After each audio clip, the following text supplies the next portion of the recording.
Each situation's so unique, and this is why we're not an algorithm, that we can't be replaced by a bot or a, Right. you know, because Right. people really need us to handle whatever their situation Yes, is. yes.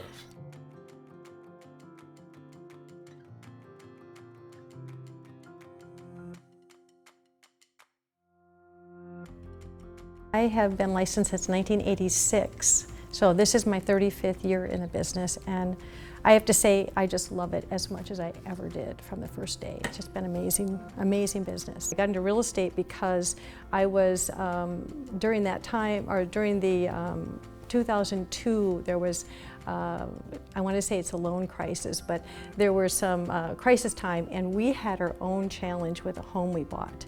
And that, I already loved homes. I had already lived in every kind of home and transferred a lot. So I decided then I wanted to get into real estate. And I have never looked back. I loved it. It's a fit, 35 years in it. I mean, it's just a fit. So it is wonderful because you can build it whatever way you want to build it.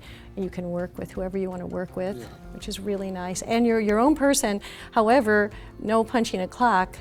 It's just part of your life. It's just one clock.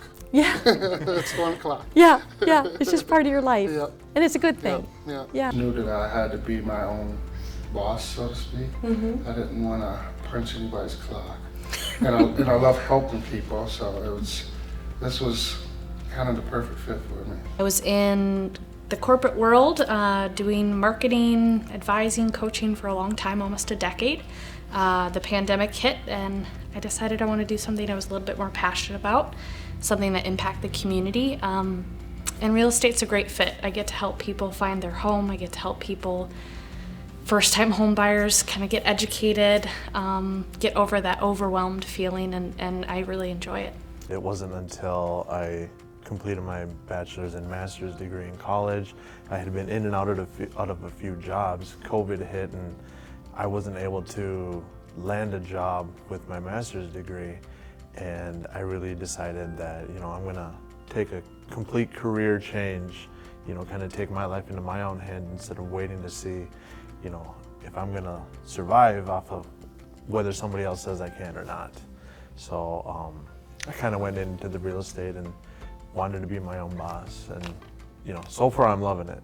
Each situation's so unique, and this is why we're not an algorithm, that we can't be replaced by a bot or a, Right. you know, because Right. people really need us to handle whatever their situation Yes, is. yes. We're solicited so Yeah. much as realtors. Right, so that was the challenge, is trying to not be a solicitor, but just wanting to generally offer my help. You know, how are you doing during this time? You know, I saw that you were interested in selling your home before. You know, what are your thoughts now? And my business was built on a lot of cold calling. So it was hard to get that initial meeting and build that relationship. Everybody was so no, you know, and especially at that time. So that was like my major challenge. I always said, once I get in front of you, they're done. Like, I got you. You know, just get them smiling, be yourself, be truthful, and share my knowledge. But that was the main challenge, was getting that initial meeting and getting the introduction. In the midst of a pandemic, being able to do community ed classes remotely via Zoom was a really good way for me to start meeting people at the beginning of my business. So I have families who are able to join in for a home buyer class from home. They don't have to get childcare for their kids. They can access it quickly after one work schedule and pop onto a Zoom. So in that way, that's been really helpful. That's definitely something that I want to continue moving forward in my business. So teaching my community is a pillar of my business. I want people to be educated. Obviously would love if they worked with me, but if they don't, that's okay. I want them to be informed. What was your biggest challenge? So I think for me, again, you know, always going back to being brand new, a lot of agents at my brokerage, I will ask them, you know, so how have you gone about getting different leads or finding people? And the one thing I always hear from everybody is working your sphere of influence. I was talking with my broker one day.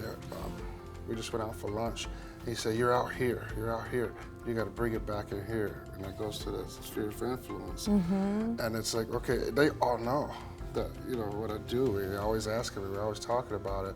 But when I look back, that's where a lot of my referrals came from. So I kind of dialed it back. I'm still, I just can't give it all up, but it's, I dialed it down to where I'm working in a tighter circle. We're a relationship business, and so it didn't matter.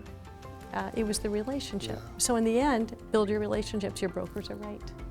Build Yep. your relationships, and if your sphere is too small, then broaden your sphere with relationships, because it's all about who we serve, right? I'm interested to see where things go and how, just kind of how the cycle and the process works. So really right now I'm just being a close observer on everything that's going on.